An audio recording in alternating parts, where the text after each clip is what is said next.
1707 में औरंगजेब की मृत्यु हुई थी और 1824 में सीमेंट बना था। इसका मतलब है कि वो फव्वारा है और ठोस पत्थर का।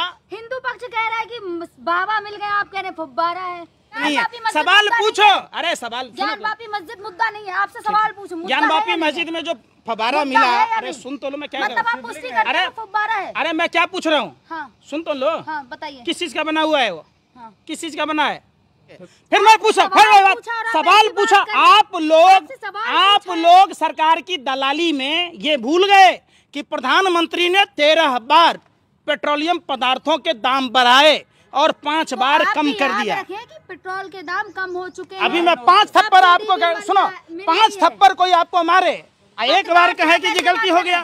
पत्रकार से ऐसे बात आप लोग पत्रकार नहीं, आप लोग देश के आतंकवादी हो। आतंकवादी एक जगह बम फोड़ सकता, बिल्कुल। आप चाइना पर सवाल पूछो, प्रधानमंत्री से नहीं पूछते। चाइना ने पुल बना लिया, आप सवाल नहीं पूछते प्रधानमंत्री से कि भूखमरी के इंडेक्स में भारत का स्थान कहाँ है, आप सवाल नहीं पूछते। मंदिर तो बन रहा है ना सर, है? मंदिर तो बन रहा है। भीख मांगोगे वहाँ कि घंटा बजाओगे? बाबा मिल गए। अरे भैया, बाबा मिल गए, कैलाश मानसरोवर आ गया हिंदुस्तान में। अब ज्ञानवापी अरे भैया मिले हैं, सुन तो लो। कभी अपने पापा से बोलता था कि राजा बाज बहादुर के नेतृत्व में जब कैलाश पर्वत का जो एरिया है मानसरोवर का जीत लिया गया, तो हिंदुओं के जो सबसे बड़े आराध्य शिव हम सब के दिल में बसते हैं। आपके दिल में, इनके दिल में, उनके दिल में, सबके दिल में बसते हैं। तो वो शिव कहाँ विराजमान है? वो शिव कैलाश पर्वत पर हैं और वो कैलाश पर्वत चाइना के कब्जे में है। कब ये भाजपा आरएसएस के अंडोले लाठी भाला लेकर चड्डी वाले वहां तक जाएंगे? अच्छा, ये पूछो तो बाबा मिल जाएंगे। लोगों ने वोट दिया अच्छे दिन के नाम पर। कहाँ है अच्छे दिन? तो अच्छे दिन तो आ लोग गए ना। आ गए, ये अच्छे दिन है। अब बजट इतना अच्छा पास हुआ है तो लोग कह रहे हैं अच्छे दिन आ गए। तब पहन लो पैरों में पैजाब, घाघरा चोली पहन के वहीं डांस करो, ठुमका लगाओ भाजपा कार्यालय के सामने। अरे उज्ज्वला योजना में जो सिलेंडर बांटे गए उसके 20% भी रिफिलिंग हो रहा है क्या? फिर वही बात, अच्छे दिन। अरे हमारा वही पुराना अच्छे दिन लौटा दो ना, जिसमें 400 रुपए में सिलेंडर मिल रही थी। अरे सुनने रहे बेशर्मो, सुन तो लो। 400 रुपए 2014 में जो सिलेंडर मिल रहा था, हमें वही खराब दिन ला दो। हमें मोदी जी का ये अच्छा दिन नहीं चाहिए। हाथ जोड़कर विनती है, इनको बोलिए अपने अच्छे दिन वापिस ले लें। हमारा वही दिन चाहिए जब 71 रुपए का पेट्रोल और 55 रुपए 49 पैसे का डीजल, 400 रुपए से कम की सिलेंडर मिल रही थी। हमको वो चाहिए भारत। जो लोग विरोधी है वही सबसे पहले 5 किलो अनाज के लाइन में मिलता है। हो गया, आप जैसे लोग। हमने राशन लिया। अगर एक बात की औलाद हो, यह साबित करो कि मैंने सरकार का दिया हुआ एक कन भी लिया होगा, मैं फांसी के फंदे पर झूलने के लिए तैयार हूं। नहीं तो तुम जैसे आतंकवादी भरवे दल्ले दलालों ने देश को गुमराह किया है। तुम जैसे दलालों ने। मैंने नहीं लिया सरकार का एक पैसा भी। 20 लाख 1000 करोड़ रुपए का पैकेज था कोरोना राहत के नाम पर, 20 रुपया मिला क्या? दलाली करने चले हो मुजरा खाने। मुंह का बवासीर है। अरे जो हराम का खाता है वो भाजपा का गुण गाता है। ये साफ साफ तुम्हारे चेहरे से नजर आता है कि तुम हरामखोर हो, हराम के खाने वाले लोग हो, सुभाष चंद्रा की तरह। इसलिए तुम्हें भाजपा में अच्छाई दिखती है। महंगाई आज तक बेरोजगारी है कहाँ? बेरोजगारी कहाँ? अंधे हो? अरे मोतियाबिंद की बीमारी है। आप देखा कहीं प्रदर्शन? अरे फिर मैं पूछ रहा हूँ, घर में आपके पापा की चड्डी फटी पड़ी है, हैं? वो सोच रहे 2 किलो राशन कहाँ से लाऊं? आय दत्त मोदी, आय दत्त मोदी। आप राशन नहीं लेते? आप राशन नहीं लेते? राशन तो आप भी लेते होंगे। सुन तो लो। हाँ, सुन तो लो। अब बोलो, और कुछ बोलोगे? नहीं, हो गया। राशन आपके पापा ने अपने पैतृक संपत्ति बेच कर दी है क्या? तो आप भी अखिलेश। अरे सुन तो लो ना, सुनने रहे। ये मशरूम की सब्जी किसके पैसे से खा रहे? अरे भैया इतने बेशरम मत बनो। वो दिन दूर नहीं कि श्रीलंका के में जैसे हुआ ना पत्रकारों की 3 दवाई, लात जूता और पिटाई, हिंदुस्तान में भी चालू होने वाला है। आप बताओ, मोदी जी जो मशरूम खाते हैं उनके पिताजी ने खेत बेच के लाया था? जो 85,000 करोड़ के विशेष विमान में चल रहे, क्या उनके पिताजी ने लाया था? जो भाजपा के तमाम नेता और मंत्री ले रहे, हम दे रहे हैं।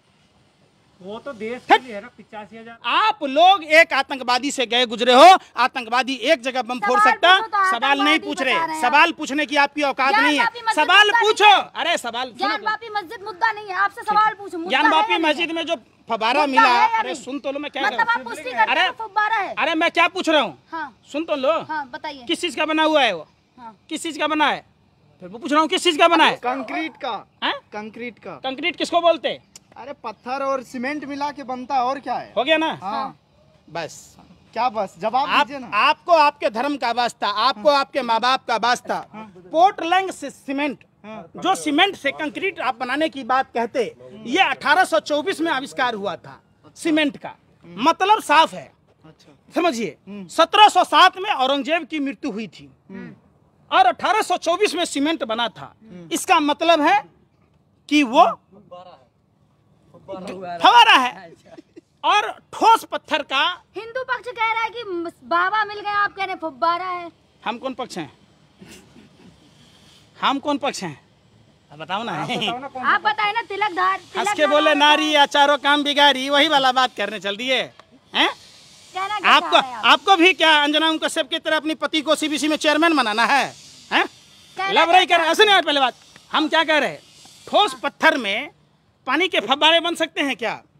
और पानी का फव्वारा रिपेयर होके हो सकता है। जब 1824 में पोर्टलैंड सीमेंट का आविष्कार हुआ तो 1707 में जब औरंगजेब मर गया तो ये क्या इशू है भाई? अरे सुन तो लो। अरे कौन सा सिलेबस पर आ रहे हो? सुनो सुनो सुनो। कभी हिजाब का मुद्दा, कभी लाउड स्पीकर का मुद्दा, कभी हनुमान चालीसा का मुद्दा। आप सभी यहाँ पर हो। हनुमान चालीसा में कितने चालीसा क्यों कहा जाता है बताओ? अरे पूछ रहा हूँ ना। हमने तो नहीं पढ़ा ना जाके। तो काहेला सवाल पूछते हो? काहेला पत्रकार तलते हो? अरे मैं सुन रे। अरे बेशर्मो सत्ता के दलालो, भरवो मैं पूछता हूँ चालीसा नाम क्यों पड़ा? मैं पूछ रहा हूँ चालीसा नाम क्यों पड़ा? क्यों पढ़ा? आप हिंदू पक्ष है ना? तुम यहाँ खाली मुझे लगाओ, ऐसे ठुमका लगाओ मोदी जी के रोटी खा के कुत्ता की तरह पूछ लाओ। सवाल पूछो तो फिर सवाल पूछो ना कि चाइना ने पुल कैसे बनाया है? पूछने की औकात? अरे भैया मैं पूछता हूँ, आपकी औकात है ये पूछने की? पत्रकार से कह रहे हैं हिंदुस्तान औकात है? अरे औकात है या नहीं है? पत्रकार हो तो भगवान के भाई हो। आप लोग गैंगस्टर हो, आतंकवादी हो। आप सवाल नहीं पूछते मोदी जी से कि हिंदुस्तान जिंक कैसे बिका। आप सवाल नहीं पूछते। डंका बजता जापान गए तो हैं, आपको जाओ ना, बजे ना क्या? जापान का छोटा बच्चा जमान हिंदी के में बात कर रहा है, गर्व सुनिए की नहीं बात है रहे। ये घर में जो ये मदारी का खेल खेलते हो ना आप लोग, किराए का ऑडियंस, और आप किराए डांस करके का दिखाएं। सुन तो लो। डांस मत करो, अब डांस करने में अच्छे नहीं लगते। सुन लो मैं जो कह रहा हूँ, देश की इतनी दुर्दशा क्यों हुई? जब सीनियर सिटीजन के पैसों से इतने करोड़ों हजारों करोड़ रुपए की बचत हुई, जो ट्रेन के टिकटों में दाम बढ़ा दिए गए, जो महंगाई बढ़ाई गई, देश में सब कुछ ईमानदारी से चल रहा है, तो वो सब पैसे कहाँ जा रहे हैं? ये धरती लिल रही है, आसमान लिल रहा है। आप वो बात नहीं, कौन सा विकास हुआ? यही कि भारतीय रेल बेच दिया गया, विकास है ये। LIC बेच दी गई, ये विकास है। ये हिंदुस्तान जिंक बेच दिया गया, ये विकास है। आप उस पर नागिन डांस कर रहे थे आप आर्यन खान के मामले पर, और आर्यन खान बरी हुआ, KP घोषाभी और भानुशाली सब मिलकर उसको फंसाने की कोशिश की। कोडियल क्रूज जहाज के मामले में आप उस पर नहीं बात करते। आप उस पर बात नहीं करते कि अडानी के पोर्ट पर हेरोइन का पकड़ा जाना। आप नहीं बात करते कि वही गुजरात जो देश को दिशा दिया, जो देश को गढ़ने का काम किया, जो देश को निर्माण किया, उसी गुजरात को, सरदार पटेल और महात्मा गांधी के गुजरात को सिर्फ मोदी और शाह की जोड़ी लगातार बदनाम क्यों कर रही है? आप बात नहीं करते। ज्ञानपापी में क्या है ये आपको पता है, लेकिन पुलवामा में 300 किलो RDX किसका था? 50 किलो जेलाटिन किसका था? वो कार किसकी थी? उसका पता आपसे नहीं चलता है। ये आपके औकात के बाहर की बात है। आज भी उन शहीद परिवारों के लोग की पेंशन वाजपेयी सरकार में जब बंद हो गई थी, तो आप समझो उन लोगों के घर पर चलाना, कोई दूध बेच रहा है, कोई सब्जी बेच रहा है। भारत माँ की सेवा करने वाले लोग के परिवारों की स्थिति ऐसी है, वो सवाल आप नहीं पूछोगे। सवाल क्या पूछोगे? वहाँ ये हुआ, वहाँ ये हो रहा है। अरे बोलने में और करने में फ़र्क है ना। उन्होंने तो बोला था बुलेट ट्रेन चलाएंगे, साधारण ट्रेनें इनकी चलाने की औकात नहीं है। आप उस पर सवाल पूछो ना। क्या मैंने आपको साफ शब्दों में बोला, ये 2 मिनट का काम है कि शिवलिंग है कि फब्बारा है। सभी पक्षों के लोगों को बैठकर अगर वो सीमेंट का बना हुआ है तो वो शिवलिंग नहीं है, अगर वो पत्थर का बना हुआ है तो शिवलिंग है। अब सवाल उठता है कि एरोलॉजिकल डिपार्टमेंट इतिहासकार के साथ साथ धर्म गुरुओं को एक साथ बिठा के क्लियर कर लेना चाहिए।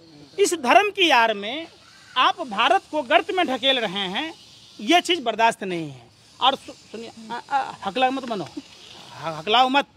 हम समझ रहे हैं कि बिल्ली की तरह रास्ता काट रहे हो, क्योंकि पैसा मिला हुआ है और नहीं ये करोगे तब पैसा मिलेगा नहीं, वापस ले लेगा और उल्टा ईडी का झपा मार देगा। आपको आंसर देने के पैसे मिले हैं क्या? सुन तो लो, जब हमें हम सवाल तो करने भारत के के लिए नागरिक हैं, इसलिए सवाल पूछना भारत के नागरिक हम भी हैं, है सवाल ना। पूछना हमारा हक खाओ अपने माँ की बाप की कसम की मोदी जी अच्छा कर रहा है, बता दो आज भारत के नागरिक हो, खाओ भारत माँ की कसम। जो अच्छे अरे फिर वही बात, खाओ भारत की मिट्टी छू कर कसम।